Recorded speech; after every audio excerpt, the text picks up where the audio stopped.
everybody's relaxed. I know a lot of times I have to remind myself, like I start seeing things like, Sunday school is just another part of your day. It's kind of you just have your stages of your day, and you just kind of you're not really fully present. So just try to relax, be comfortable, and try to be fully present. And I'm speaking to myself as well. But the title of my comments are it's a season of anticipation, and there's a number of reasons I wanted to talk on this today. One of them being just the things we're seeing in the news. Prophecy News Watch just published an article. I think it was originally published on something else called "The End of the American Dream," but it's an article entitled "The Events of 2022 Show We Are Not Prepared for What Is Coming in 2023." And it says, this is how it starts out. It says, "I don't know how I could say it any more clearly. At this moment, the vast majority of the population is completely and utterly unprepared for what is ahead of us. Every day, there are more signs in the news that global events are starting to spiral out of control. But instead of using this summer to get prepared, much of the population is partying instead." And just this morning, something was published on, I think it was Business Insider or Fortune magazine, says, "You really don't understand how bad it could get in Europe this year," referring to the gas deal. And it was talking about how, obviously, I don't know what it's like over in Europe. I think it's not that great, but they're saying we're going to be looking back on these days as the good old days. And this thing is handed to me from Brother Miles's Daily World Watch, an article entitled "Our World is in Peril. At the United Nations, Leaders Push for Solutions." It says the world's problems seized the spotlight Tuesday at the UN, or as the UN General Assembly's yearly meeting. The world's leaders opened with dire assessments of a planet beset by escalating crises and conflicts that an aging international order seems increasingly ill-equipped to tackle. After 2 years, when many leaders weighed in by video because of the coronavirus pandemic, now presidents, premiers, monarchs, and foreign ministers have gathered almost entirely in person for diplomacy's premier global event. But the tone is far from celebratory. Instead, it's the blare of a tense and worried world. "We are gridlocked in colossal global dysfunction," says the Secretary General, adding that our world is in peril and paralyzed. So in essence, the world is not responding to all the warning signs. I'm seeing lots of things from all these economy experts saying all those big check marks that you look for a recession and big trouble ahead, they're all there. But people aren't responding to them. And it seems it's our natural tendency to ignore warning signs and just to continue on our normal routine, our normal route, until all of a sudden the thing finally hits, the bubble finally bursts, and we're just completely unprepared for it and without any excuse at all. We try to just subconsciously shove down all the implications of the things we see in the hope that business as usual can continue on. So this is something that we, of all people, need to ask ourselves. Are we in this group? Are we who, of all people, should know better? Are we still acting as we had before? Are we seeing the signs? Are we looking? We don't have like TV where we watch the news, but we have apps that I look at all the time. Are we looking to see what's happening in the world, or is it just we get on to Google, search something, and then an article just happens to be there before we actually search something, and that's how we get our daily news? Are we looking to see what is the current state of the earth? And are we responding to those things? And if our answer is yes, can we clearly define exactly what we've changed or how we're doing things differently? If we say, yes, I'm watching, and yes, I'm responding, how? We should be able to articulate this, at least to ourselves, in some fashion. Because if not, we may not be responding to the degree that we think. So this morning, I want to have just a a sober and heartfelt, I'll call it a conversation because we're not really be talking, but talking to you and myself about the return of Jesus.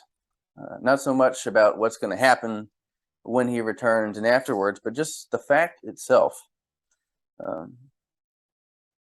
Because we hear this talked about all the time. As soon as Christ returns, our opportunity for repentance or good works, all of it, it ceases. The hourglass runs out. And there are great dangers that face us. And they're great because, not in a good sense, obviously, but because of how sly they are. Now, I can really only accurately and honestly speak for myself, so I'll be doing that a lot. But there's no such thing as befall you that is common to man. We're all the same flesh. I assume someone at least has had similar experiences. But we grow up hearing Christ's return is just around the corner. And I remember being little, still call me little if you want, but being smaller and hearing, when Christ returns, these are the signs we're going to see.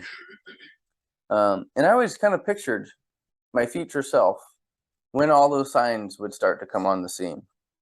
I imagined how the household would respond to seeing those signs. I had this picture in my head of what the future would look like for myself and for the household. So for myself, I had this picture in my head, and maybe you've had this for yourself. I think we call it the ideal response.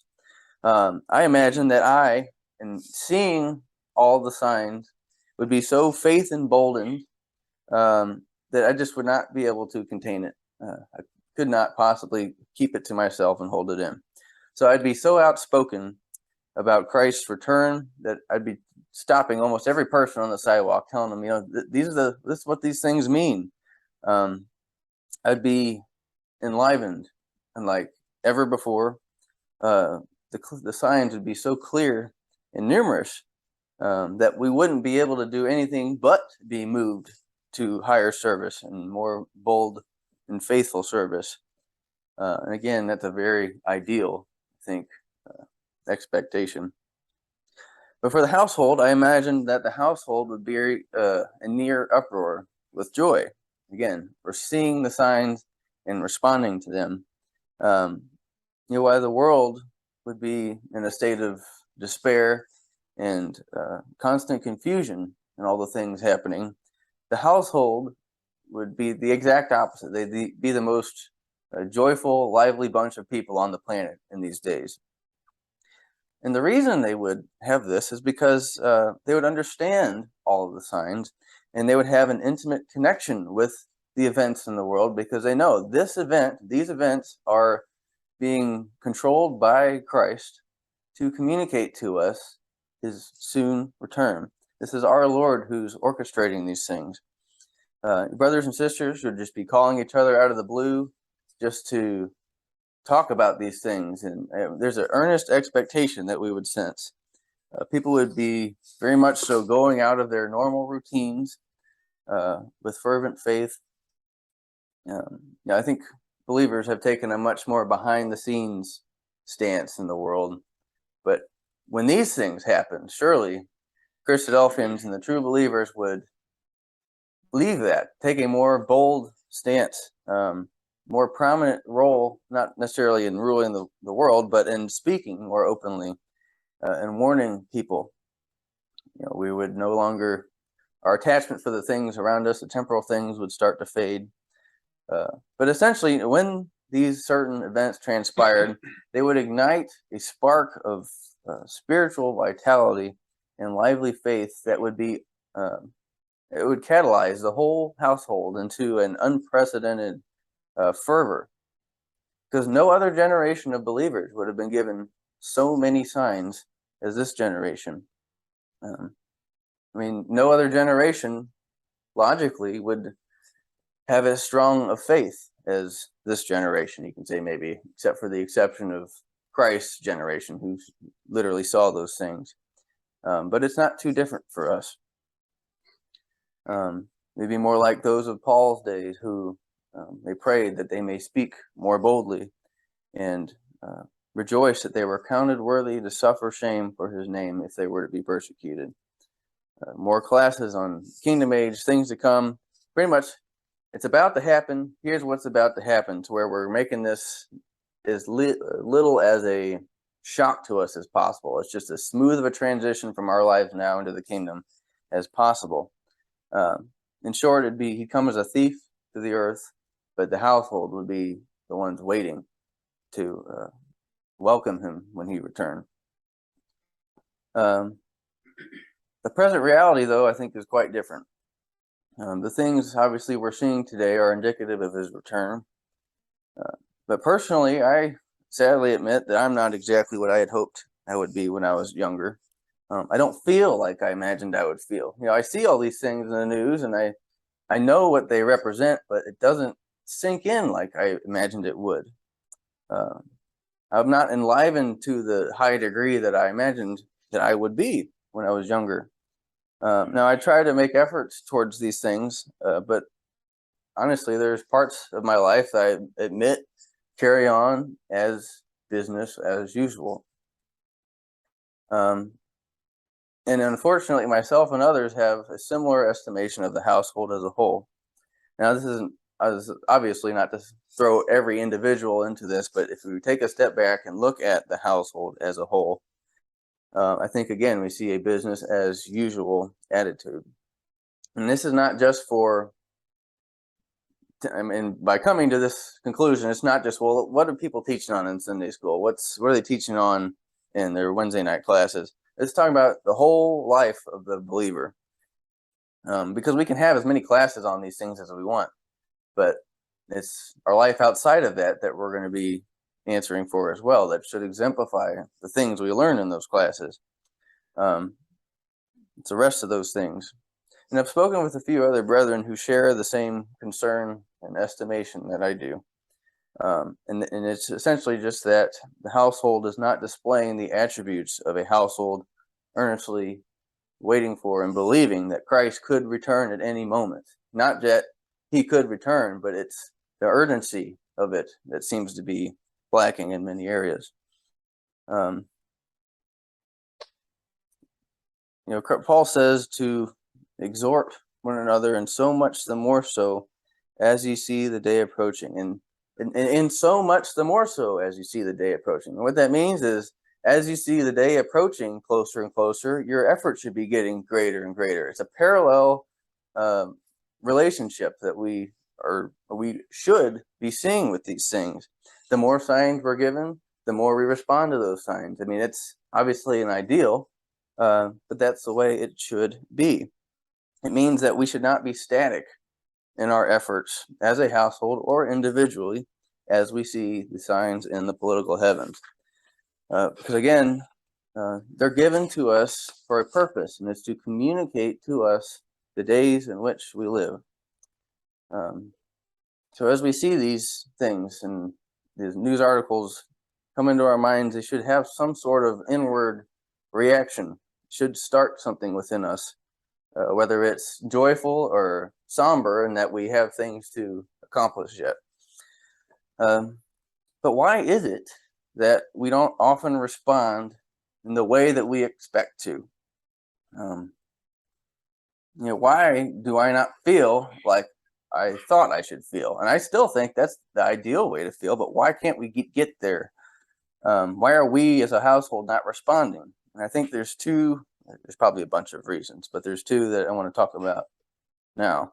And the first is that something that's particularly seemed to strike a chord with me lately is that life does not progress necessarily as we think it would when we were younger. Again, this is strictly from my perspective. But what I've heard from others, and particularly from elders, seems that this is just another truth of the human condition. The mind does not age at the same rate that our bodies do.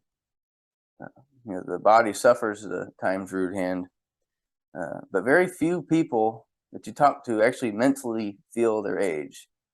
You can say, how old do you feel physically? And they'll probably say their accurate age or even older. But how old do you feel inside? 80-year-old person feels 30. Um, it doesn't progress at the same rate. And even at my young age, I'm only 25. I say yes, it does not age the same. I'm beginning to understand what everyone means. When I was little, I was terrified of my high school years because I remember hearing, there's the slippery paths of youth. You're gonna, you're gonna be enticed by all these things. You're gonna fall into partying and drinking, all these crazy things. And I thought, man, I don't know. I guess let's say I'm 10 at this time. I was afraid of this for a long, long time. I thought, well, boy, once I hit my teenage years, I get into my 16s and my 20s, I really got to get a grapple on myself because I thought there was something that was just going to overtake me and I was going to become some ravenous teenager, you know? Uh, but I pictured myself as being so drastically different than I was at the time. And like I wouldn't be able to recognize myself in the future. And I was just petrified.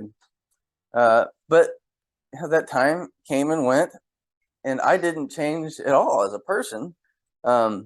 Mentally, I was in the same place as I was when I was little. Now I matured, obviously, in many ways, but as far as your unique individual self, I was the same person. Um, and also, when I figured, what is it going to be like when I'm about to be a father? Surely, when this time of my life came around, I'd be completely unrecognizable from my earlier years. Um, I remember now, Katie always tells me I have a childlike wonder with many things I do and say. But in my book, once you start having kids, you're a full-fledged adult.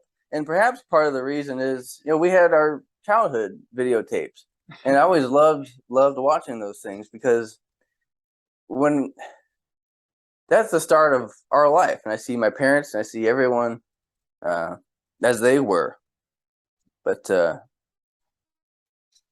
video starts now, and I figured that my perception of things would change. If I'm the same person who loves dinosaurs, I mean, come on.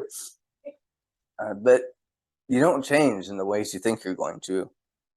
Time does not grow you. You have to do that. And now I think, oh, when I'm in my 40s, surely but that's going to make a hit. But, from everyone's testimony, I can only conclude that's wrong. Now, seeing this and seeing the testimony of all these elders, and I imagine this is how it's going to be the rest of your life. Your individual mind and person does not change. Our actions and our ways change, but we are always ourselves. And that's why time flies so fast, I think. That's why everybody says that. And I think that's the main culprit behind so many people having regrets at the end of their life.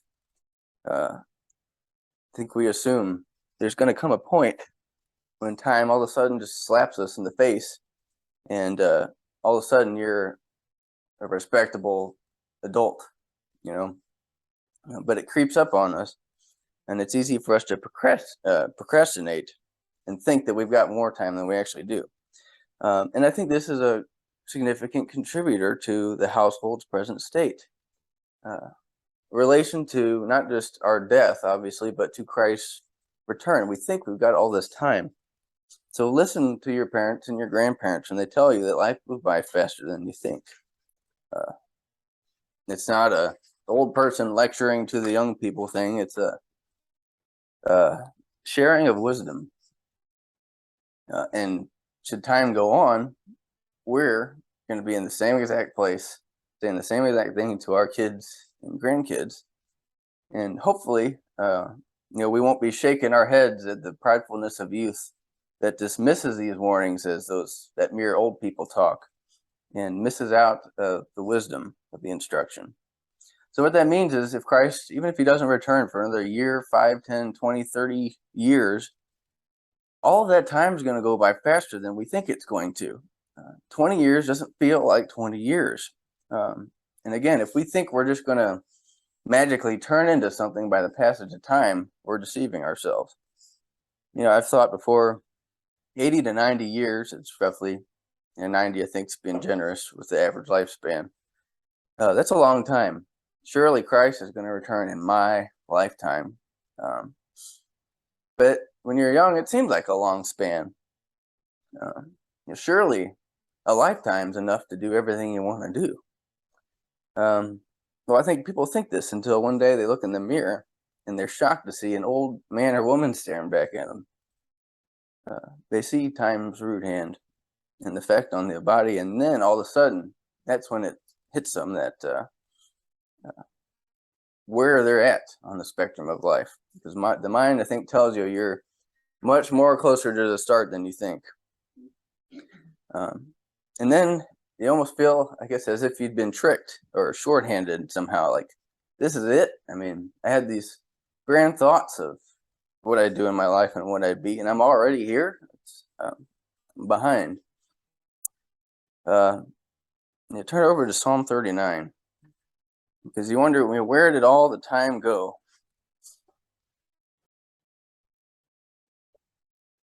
But Psalm 39, verses 4 through 5.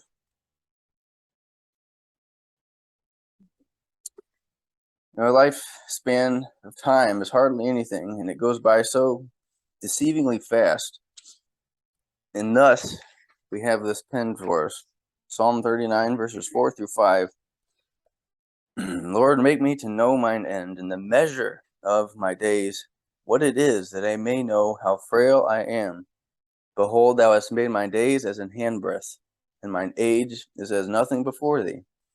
Verily, every man at his best state altogether is vanity. Selah. Do you think David would have wrote this if he felt like his life was just dragging by so slow? Don't think that he would have written it if that was the case. And the same thing is reiterated by James in James 4:14. If you turn over to that, another familiar verse.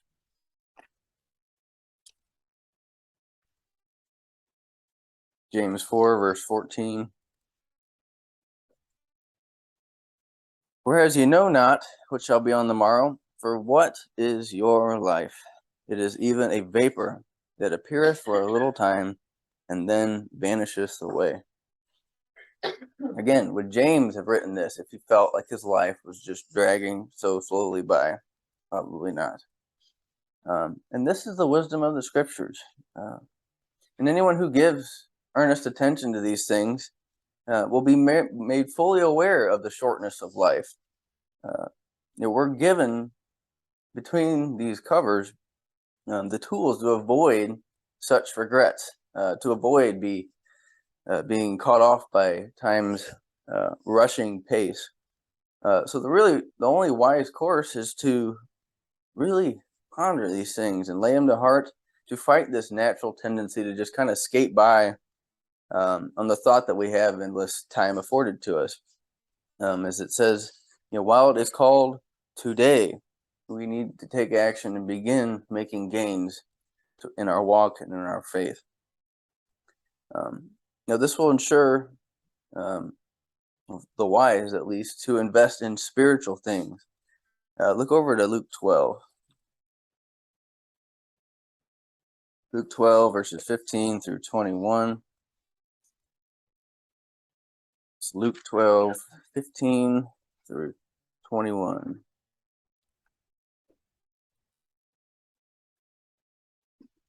Christ gives a parable, and he said unto them, Take heed and beware of covetousness, for a man's life consisteth not in the abundance of the things which he possesseth.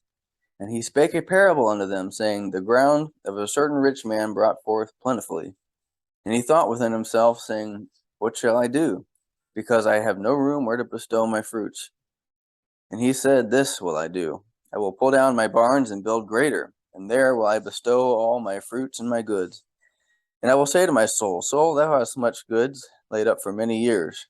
Take thine ease, eat, drink, and be merry. But God said unto him, Thou fool, this night thy soul shall be required of thee. Then whose shall those things be which thou hast provided? So is he that layeth up treasure for himself, and is not rich toward God. In the parable, the man's life is required of him. And in a sense, the same thing is true for Christ's return, not literally death, but it's when you die, you have no thoughts, and the next thing you know, it's the resurrection. Christ's return, from your perspective, is at the point you die. So the message is the same for us who are alive and remain unto the coming of the Lord. We can be caught up in the cares of this life. I mean, all of us here have a lot of really, really good things going for us now. And we can get caught up in this mindset that we've got all these things. We need to make room for more of these things. And so act as this rich man who exerts all his efforts on those things. And it's imperative that we utilize our lives to become rich toward God, here as it says. For only those riches are the ones that are going to endure. And that doesn't mean we can't enjoy the good things. It's just seeing them from the right perspective, seeing them as good things and gifts to get us by, to where they're actually helping our faith instead of hindering them. So that's reason number one. Reason number two, I'll state much shorter. But I think we have an inherently difficult time laying to heart the times in which we live. We look back at the time of the Exodus, and think, man, if I could have lived in those days, to see the Lord's work and to see him part the sea, to see his deliverance and all those things. If I could have seen those things, how strong would my faith be and how mighty would my works be? We think of the time of Christ, like I would have done these things and so on. And we think of that with more modern events. Like, man, if I had lived to see, the British drive out the Ottomans, to clear the land for the Jews, to see Israel become a nation. If I had lived in those days, I'd definitely be a lot further along than I figured than I am now. We look at these certain periods as the glory days, as somehow days that were filled with so much evidence of God's hand that you think it would take the greatest of brutes to not act and to not receive and respond to those things. You'd have to be a real hard head. And then, either outwardly or inwardly, maybe we condemn the people of those days who did not respond appropriately, who did not understand the days in which we lived. How could they not see that? Or how could they not believe or act? But as we think those things are ourselves, we condemn ourselves in the process. I think if we were to insert any words of Christ here, it would be, "O ye hypocrites." Do you and I really understand the days in which we live? I mean, really? And if we do, and if we claim to, are we acting like we do? Do our actions reflect our understanding of the times in which we live?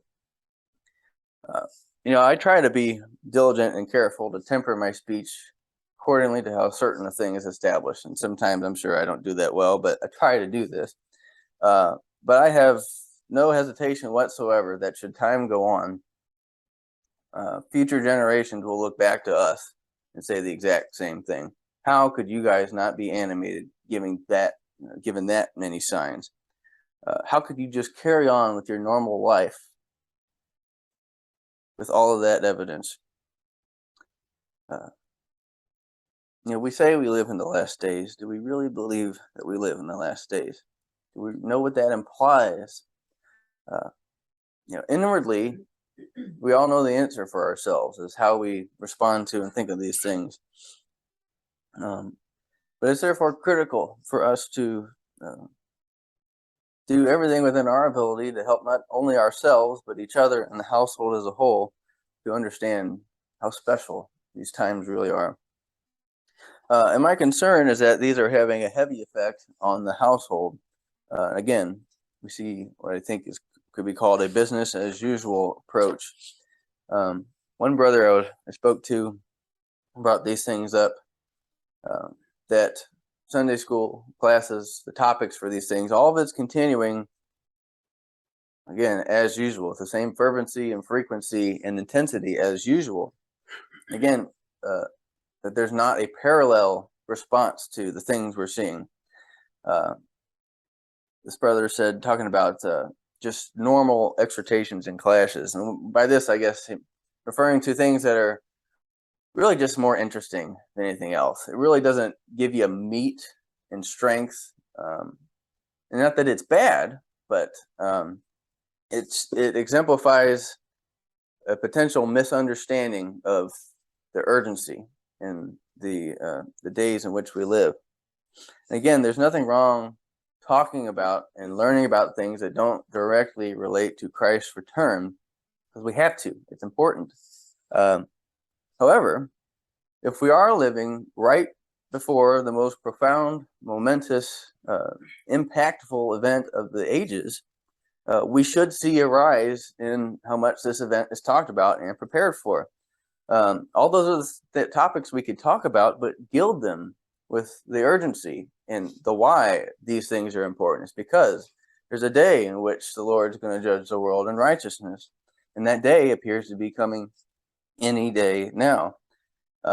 Need to be presented in the context of how short time appears to be, and this is just can simply be done by expressing the urgency of it.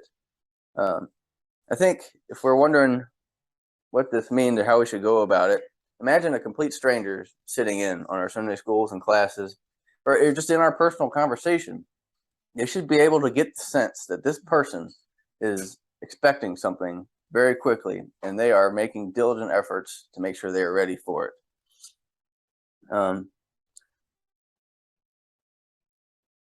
And I want to ask this, just because it's something I did with myself the other day. I think driving to work, and it was profitable for me. But this is the phrase, the return of Jesus Christ. We hear it a lot. Perhaps we've grown numb to it because we've heard it so much. But when you think of that phrase, does it create any internal reaction within you? If you're going through your day, you're thinking about work or something like that, and then something happens to cause you to think about that phrase, the return of Christ. Does it do anything, good or bad? Does it have any effect on you emotionally? Anything? Does it comfort, inspire, and encourage us? Does it correct us and humble us? Do we have a prick of conscience with something? Or does it just fall flat with no reaction at all? Like another just gets thrown in the same pile as all the other meaningless thoughts that just enter in our mind, and just as quickly as they enter, leave the other side. And if that's the case, that's a dangerous and serious response, because it points to a number of potential issues. One being that, again, we've become numb to what it means. Another, that we have left our first love, and that we no longer anticipate or look forward to that. Another, that we could be caught up in things of this life and no longer anticipate the things to come. Or three, that we don't actually believe it's going to happen.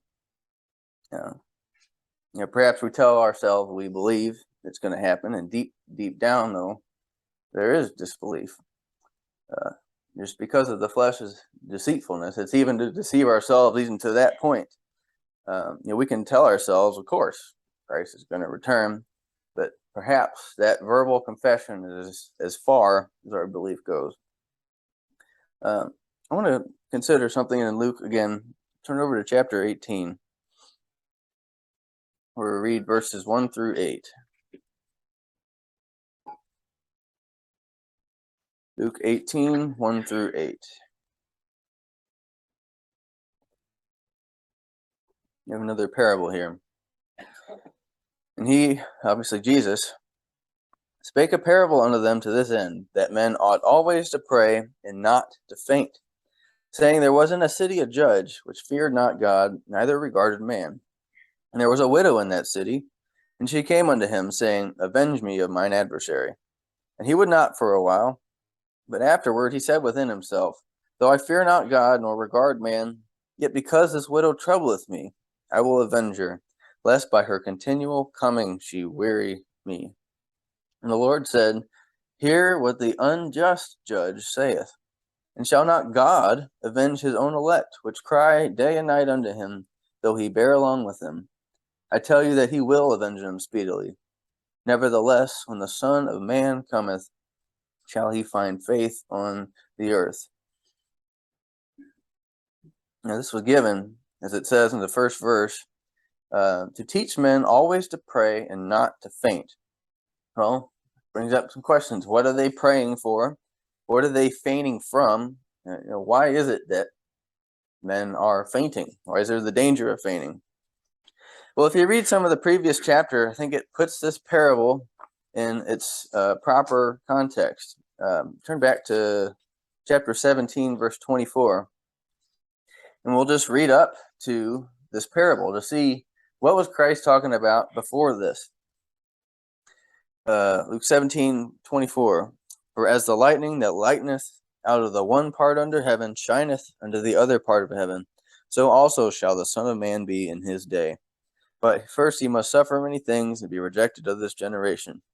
And as it was in the days of Noah, so shall it be also in the days of the Son of Man. They did eat, they drank, they married wives, they were given in marriage until the day that Noah entered into the ark, and the flood came and destroyed them all. Likewise, also as it was in the days of Lot, they did eat, they drank, they bought, they sold, they planted, and they builded.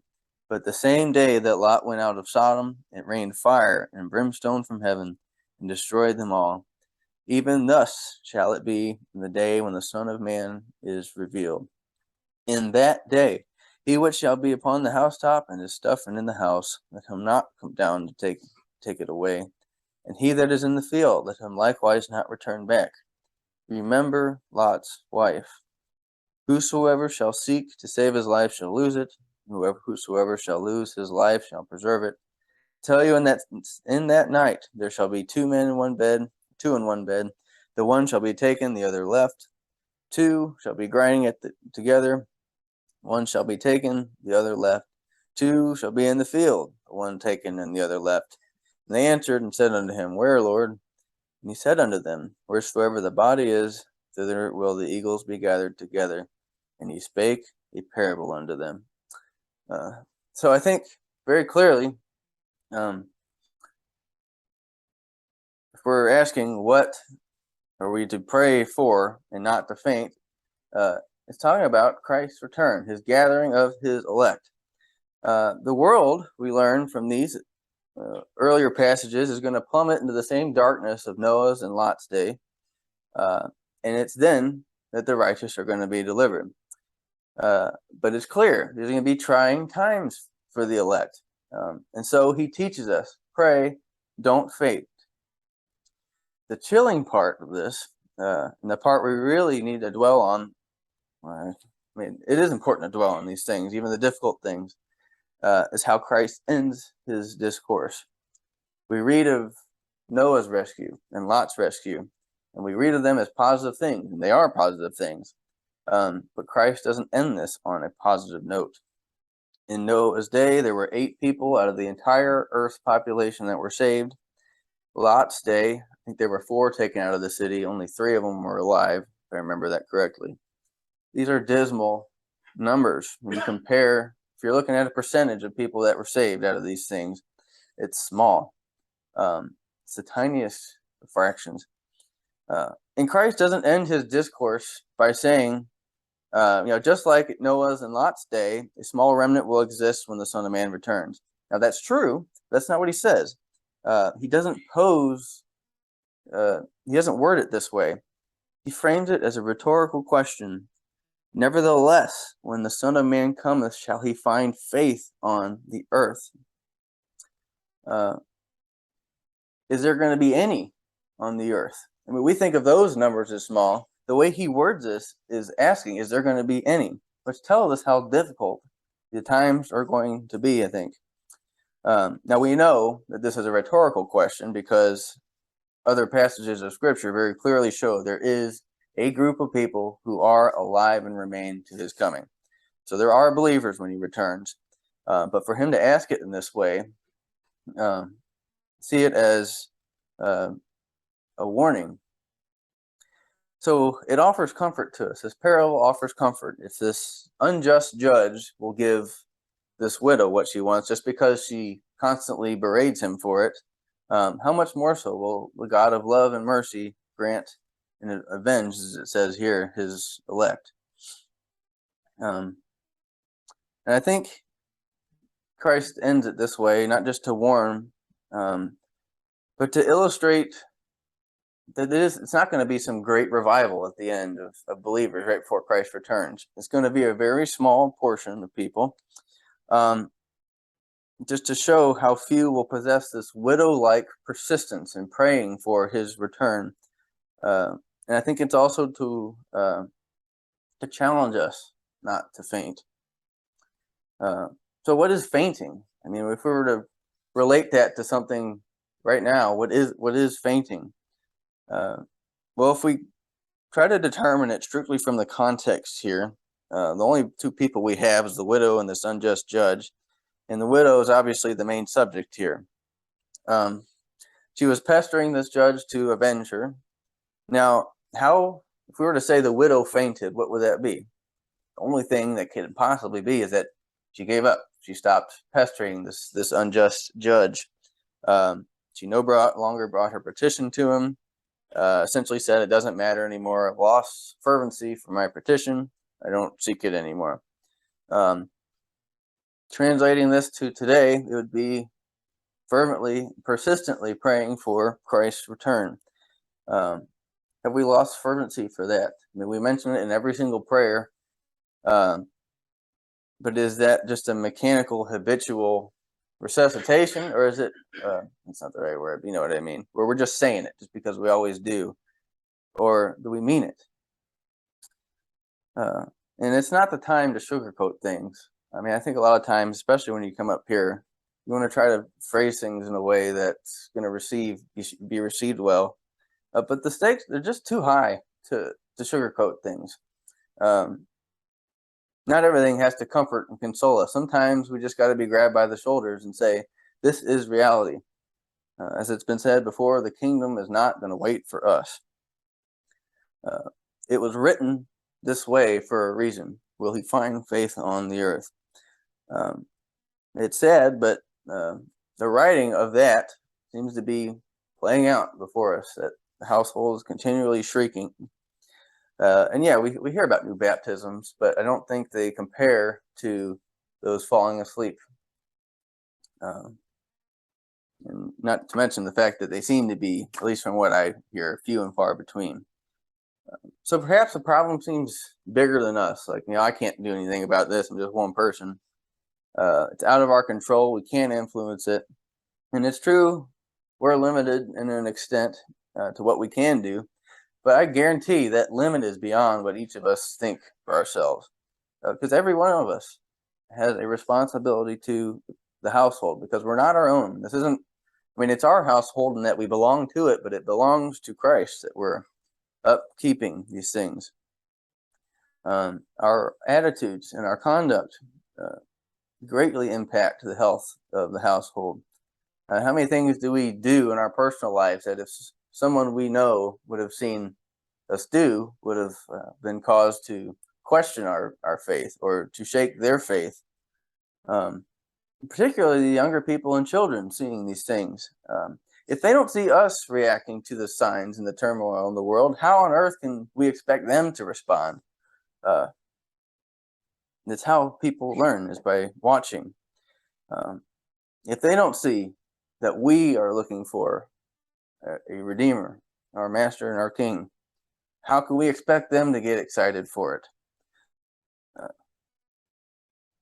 We need to ensure we're exemplifying these attributes and actually living our faith. The wonderful part is we have the greatest resource of help in existence. If God be for us, who shall be against us?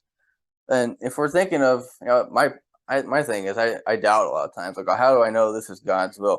We're talking about the health of the household. If there's anything that God's in favor of and going to help us with, it's undoubtedly this. The question is just whether we do anything about it.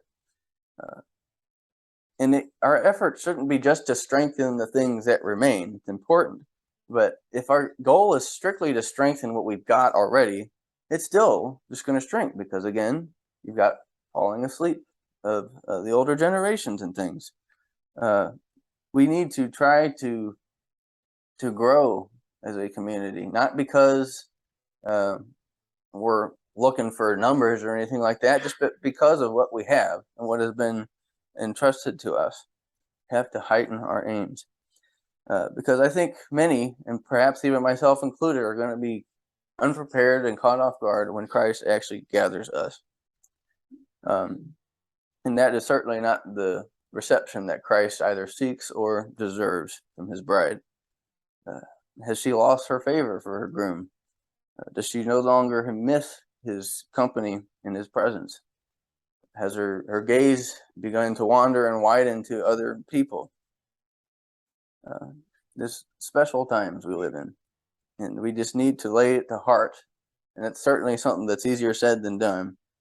But the last question I want to ask is, I think personally, each person kind of has their own thing. Like, when I see this, then I'm going to know, man, we're at the cusp of it. But what is that thing? What do we have to see as individuals to be moved to higher service? I mean, is there anything at all that's going to excite us to that level of service that we all know is right?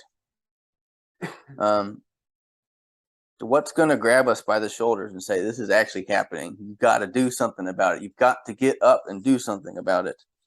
Because if we don't have an answer even to that question, then we're never, ever going to be excited to that. I mean, we're never going to actually begin making decent gains.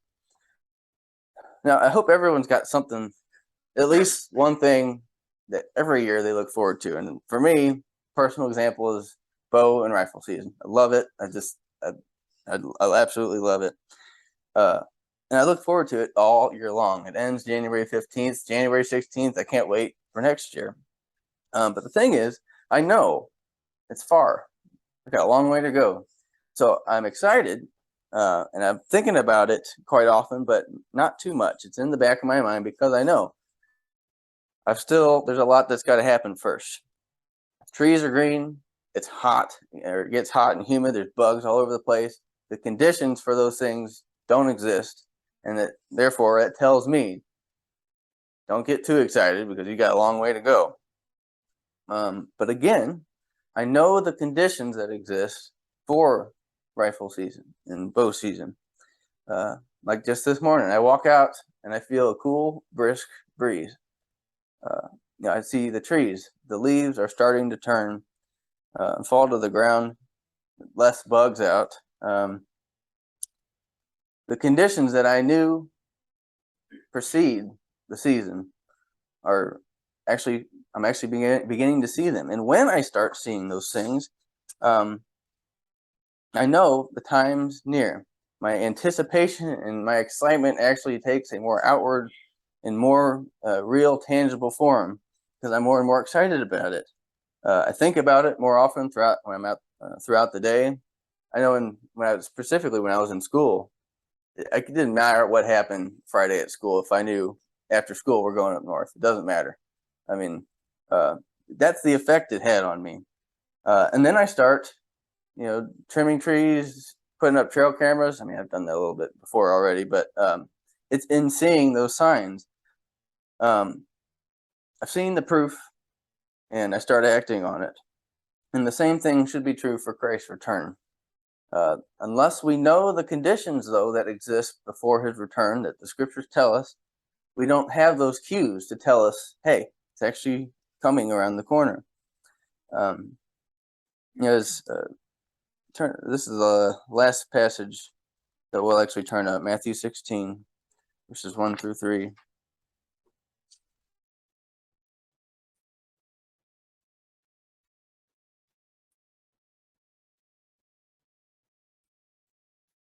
Matthew 16, 1 through 3. The Pharisees also with the Sadducees came, and tempting desired him that he would show them a sign from heaven. And he answered and said unto them, What is it evening? Or when it is evening, ye say, It will be fair weather, for the sky is red. And in the morning, it will be foul weather today. for the sky is red and lowering. O ye hypocrites, ye can discern the face of the sky, but can ye not discern the signs of the times? The warnings that I try to give are only tempered by the fact that I know I'm a frail, fallible person, and therefore my understanding of things is not perfect. However, the scriptures have abundant, clear evidence to this point, and so I stress it so heavily that Jesus is coming back, and now is the season of his return. The evidence is such that if I or any of us were to refrain from warning like this just because we might be wrong, is not only utterly foolish, but dangerous. And it's something that I would be terribly ashamed for had I turned out to be correct about things. It's a neglect of duty, and I would rather urge and press everyone to, obviously myself included, to get ready and to prepare and actually do it and stop talking about it, actually do it, and be incorrect than to stay silent and be correct. We must begin earnest, driven, and calculated efforts to drive home all these things to our hearts. So there's lots of ways we know we do that.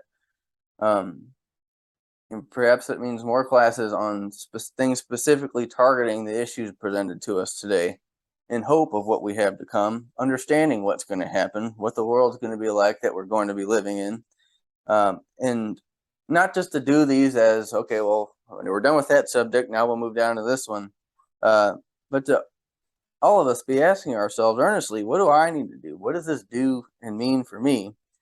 And it's good to do it as a group, but the biggest gains are made individually. At the very least, it requires us all to heighten our efforts, because at least that, even if we don't get, I doubt any of us will get to the bar that we have for ourselves, but the effort getting there is what the Lord requires of us.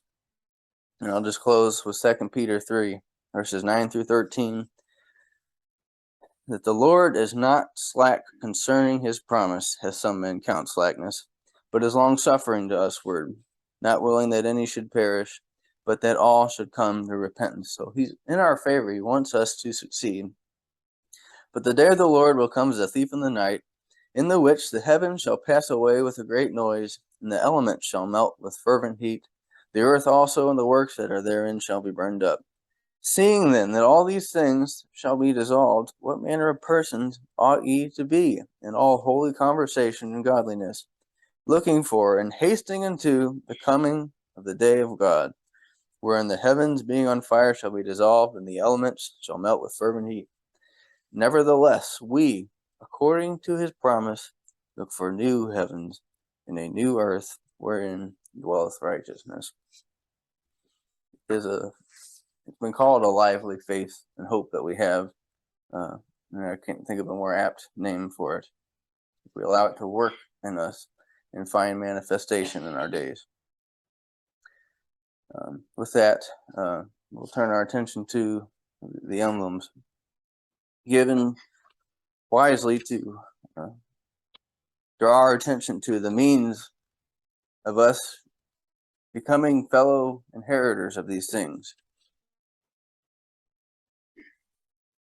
And we wish to emphasize that it's all positive from Christ coming onward. I mean, it's not like we're waiting to go into the principal's office. And if that's the way we see it, we got some work to do, because that's not right. And yeah, all of this will have things to answer for, but as Christ told Paul, my grace is sufficient for thee,